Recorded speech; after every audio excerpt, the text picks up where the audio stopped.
It is March 2026. We are at the Suzuka circuit in Japan, hurtling toward the legendary 130R corner. Oliver Bearman's Haas is traveling at 186 miles per hour. Fast. Very fast. Right, and directly ahead of him, right on the racing line, is Franco Colapinto's Williams. But Colapinto is harvesting energy. He's actively slowing down to recharge his car's battery system mid-lap. And Bearman has absolutely no idea. Exactly. In a matter of seconds, the speed differential between these two cars hits an astonishing 31 miles per hour. Bearman takes violent evasive action. He walks away, but just barely. And the truly terrifying part of that incident isn't the crash itself or, a mechanical failure. It's the fact that the incident was the result of a regulation working exactly as it was written. Colapinto's car did exactly what the 2026 rulebook programmed it to do. Welcome to the What If Show. Today we are analyzing the radical 2026 Formula One regulations.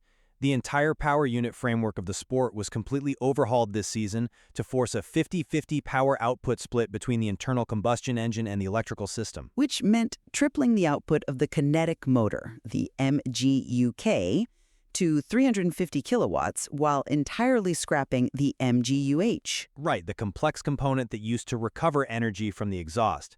My position on this technical overhaul is pretty clear. I argue it was a dangerous and frankly entirely unnecessary disruption to a thriving sport. And my perspective on the matter is that these regulations, however painful and disjointed they are proving to be in the short term, well, they are an absolute existential necessity. They are the only way Formula One guarantees its survival and its relevance in the modern automotive world. Look, let's start with the reality of what we just threw away. If we look back just 1 year, the 2022 to 2025 ground effect regulations were a staggering success. We finally had what the sport had chased for decades. We had genuine multi-team title fights. They were good years, sure. They were fantastic years. The on-track product, the ability for cars to follow each other closely through high-speed corners, it was arguably the best it had been in a generation. We had a working formula, and yet the sport dismantled it for a forced, incredibly risky attempt at aggressive sustainability. I wouldn't call it forced. By mandating this 50-50 power split, we have created a structural flaw that engineers call clipping. Drivers are running out of electrical deployment halfway down the straights. They are being forced to lift and coast for up to 600 meters just to harvest energy for the next corner. We've basically sacrificed the fundamental safety of the drivers and the quality of the racing for a failing engineering experiment. Okay, but you were looking at the 2025 regulations in a complete vacuum. Yes, the racing was close, but Formula One as a global entity was at severe risk of becoming an environmental relic. Every major automotive manufacturer on Earth has abandoned the purely internal combustion paradigms that F1 was clinging to. Sure, but the hybrid engines. If we kept the 2025 regulations, Formula One would have effectively turned into a closed shop. No new engine suppliers, no major global automotive boards were going to sign off on entering a sport running obsolete fossil fuel-heavy technology. The 50-50 power split isn't merely an engineering choice. It is a vital commercial signal to European regulators, city governments, and incoming manufacturers like Audi. Right. It proves the sport is willing to evolve. Without that evolution, the sport doesn't just stagnate, it dies. Now, if you're listening to this and wondering, Formula One cars have been harvesting electrical energy for over a decade. Why is this suddenly causing a 30-mile-per-hour speed differential? Well, we really need to explain the mechanics of that 50-50 split. The FIA eliminated a component called the MGU-H. The motor generator unit heat. And we should explain what a monumental shift it was to remove that piece of hardware. For the last 10 years, the MGU-H sat right on the turbocharger. Yeah. It essentially acted as a perpetual energy cheat code. While the driver had the throttle pinned to the floor in a long straight, the extreme heat and pressure of the exhaust gases spun the turbine, and the MGU-H converted that heat directly into electrical energy. Feeding it straight to the deployment motor. Exactly. It gave the drivers a continuous, uninterrupted feed of electrical power. But the 2026 rules scrapped it completely to save money. And at the exact same time, the regulators tripled the demand on the kinetic motor, the MGU-K, which only harvests energy under braking, from 120 kilowatts to a massive 350 kilowatts. It's a huge jump. It is. So you have an electrical system demanding 3 times the power, but you surgically remove the mechanism that constantly fed it, which brings us back to the physics of driving a Formula One car at 186 miles per hour. At that speed, aerodynamic drag isn't just a minor resistance, it increases exponentially. The air becomes a physical wall. Which requires continuous horsepower to push through. Right. Without the MGU-H supplementing the internal combustion engine, the moment that new massive battery empties, the driver loses nearly half their total horsepower in a split second. The car hits that wall of air and essentially brake checks itself. That is the clipping phenomenon. Which is exactly why the regulations also introduced active aerodynamics, allowing the front and rear wings to flatten out on the straights to shed that drag. But the active aero isn't compensating fast enough for the sudden loss of 350 kilowatts. That is exactly why Colapinto was abruptly decelerating at Suzuka. And here is the critical point I really want to press you on. This clipping phenomenon and those exact closing speeds, they were modeled by the team's engineers in their simulators well before the rules were finalized. They ran the data, yes. They warned the governing body. So, if the data showed us years in advance that drivers would be forced into sudden, unpredictable deceleration on a qualifying lap, isn't proceeding with the rulebook a dereliction of safety rather than a brave step forward? I understand the gravity of the Suzuka incident. I am not minimizing the danger Bearman faced for a second. But you have to view this through the historical precedent of major regulatory shifts in Formula One. No mathematical model ever perfectly survives contact with physical reality. But we knew. Look back at the 1970s with the introduction of ground effect cars. They were incredibly dangerous by design initially. They relied on sliding physical skirts that touched the track to seal the air under the car. If a skirt stuck or broke over a curb, the car would instantly lose all downforce mid-corner. Yeah, but that's a mechanical issue. Or look at the tragic 1994 season. The sudden ban on active suspension led to catastrophic aerodynamic instability. Every single major rule change brings unforeseen physical realities that require urgent tweaking. Hold on, we need to draw a hard line there. A sliding skirt breaking off on a curb is a mechanical failure. The catastrophic instability in 1994 was a byproduct of stripping away a safety net. What we are seeing in 2026 is entirely different. Colapinto's car didn't break. It didn't break, no. The software didn't glitch. The engine control unit deployed exactly the amount of energy the regulations permitted, and then it stopped exactly as designed. Clipping isn't an unforeseen mechanical failure. It is a systemic failure programmed directly into the rulebook. But the system is already responding to that reality. The FIA held 3 emergency technical summits across April. They rushed through an entire software and active aero tweak package for the Miami Grand Prix to address the deployment profiles. The sport is adapting in real time. Responding to a crisis with emergency summits isn't exactly a sign of a robust regulatory process. It's a sign of panic. But let's look at exactly what those tweaks are trying to fix, because it ties directly into the competitive disparity we're seeing now. Okay. The explicitly stated goal of scrapping the complex MGU-H was to level the playing field so new manufacturers could enter the sport and actually be competitive, right? Yes, to make the barrier to entry lower. So let's look at the current Constructors' Championship standings after 3 rounds. Mercedes is leading with 135 points, Ferrari has 90, Red Bull is sitting 4th with a mere 18 points, and Audi, the very manufacturer these rules were supposedly designed to accommodate, is struggling immensely at the back of the grid. Which is exactly what happens when you introduce a massive new engineering challenge. The most resourceful, highly capitalized teams solve it first. Mercedes has brilliant engineers. Right, but it defeats the entire premise of the overhaul. The FIA wanted to make building an engine fairer for newcomers. To use an analogy, it's like trying to make home construction fairer for beginners by banning power tools. I don't know if that fits perfectly. It does. You might think simplifying the toolset helps the novice, but all it really does is hand a massive, insurmountable advantage to the master builder who already has 100 highly trained carpenters on staff and perfectly optimized logistics. Mercedes didn't need the MGU-H to win because they had the immense infrastructure to crack it. The simulation correlation. Exactly. They had the software engineers to perfectly map the complex new 50/50 energy deployment algorithms before the cars ever hit the track. By stripping away components to supposedly help the newcomers, the governing body has ironically just entrenched a team like Mercedes. We dismantled a grid where 3 different teams could win on any given Sunday, and we handed the keys right back to a single dominant constructor. I fundamentally reject the framing that extending the 2025 rules would have somehow preserved parity forever. You are forgetting what the old turbo hybrid architecture actually represented. It represented a very close grid. It was a protective moat. That specific framework, with the MGU-H at its center, gave Mercedes 7 consecutive Constructors' Championships from 2014 to 2020.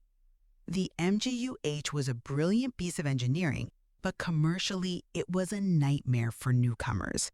It was so mind-bogglingly complex and expensive to develop that Honda had to endure years of public humiliation and blown engines just to get it right. Well, they did get it right eventually. Yes, but if you extend those rules, you don't get new entrants, period.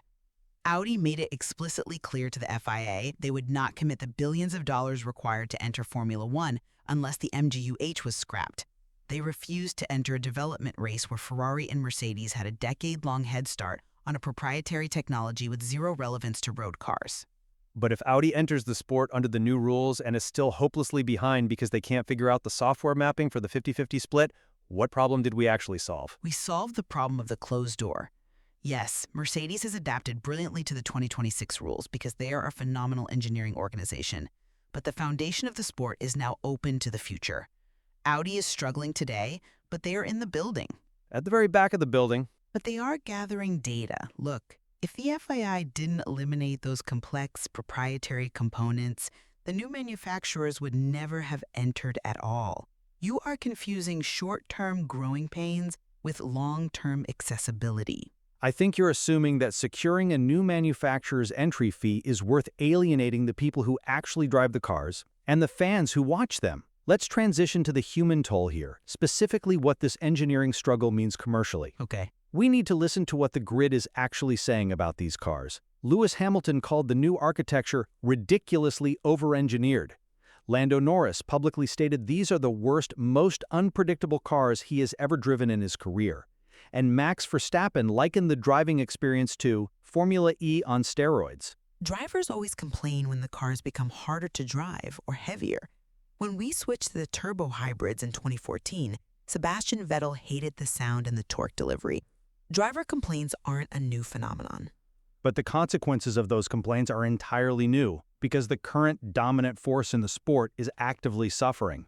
Red Bull powertrains, operating without the full historical backing of Honda, is struggling massively with this new architecture, which is why Red Bull has plummeted to 4th in the standings. It's an adjustment period. And that brings us to the commercial wild card. Verstappen has an exit clause in his contract tied directly to Red Bull's performance thresholds.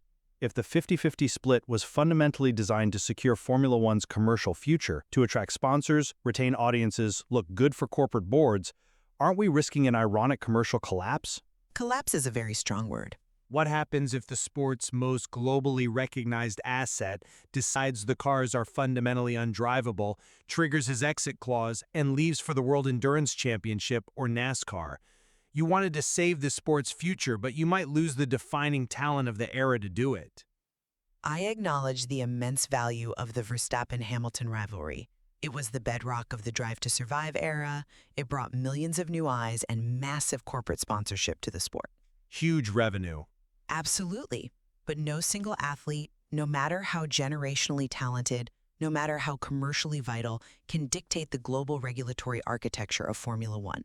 Even if his departure punctures the global audience and sponsor revenue drops by 20% overnight? Even then, because an audience will eventually recover when a new star emerges. But technological irrelevance is fatal. Formula One does not exist in a vacuum. It operates at the pleasure of international governments. Think about the modern calendar.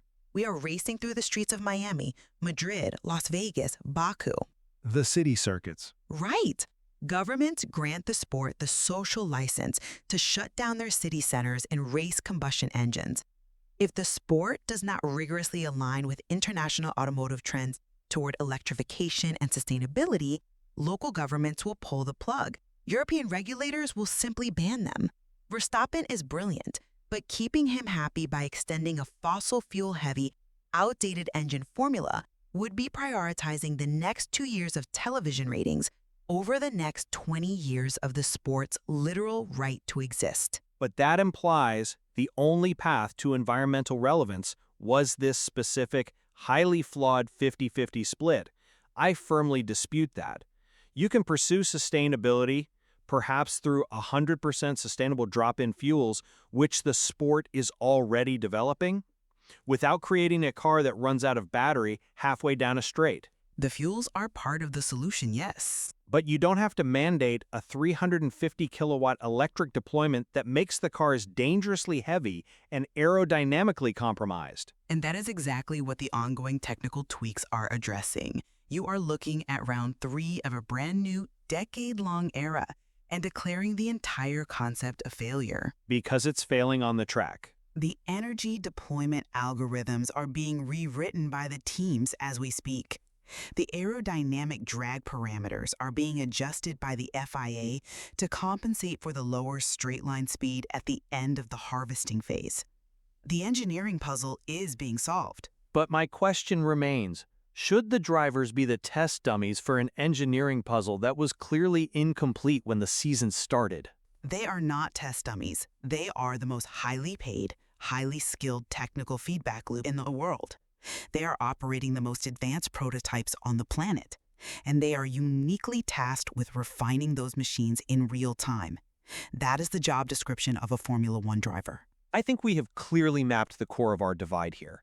To bring my perspective together, the 2026 regulations were a massive, poorly calculated gamble that the sport simply did not need to take right now. We took a highly competitive, thrilling era of ground effect racing and dismantled it. And I see it very differently. In its place, we instituted a forced 50-50 power split that fundamentally jeopardizes driver safety by introducing massive, systemic speed differentials on straights. We have alienated the current grid of drivers, we've handed the competitive advantage right back to the most historically entrenched team, and we risk driving away the defining talent of this generation. It is a textbook example of trying to fix something that wasn't fundamentally broken and breaking the sport in the process. And to synthesize my view, Formula One without bold, aggressive, technological ambition is destined to become a museum piece. You simply cannot claim to be the pinnacle of global motorsport while your engine technology severely lags behind the consumer road car market. Even at the cost of the racing? Yes.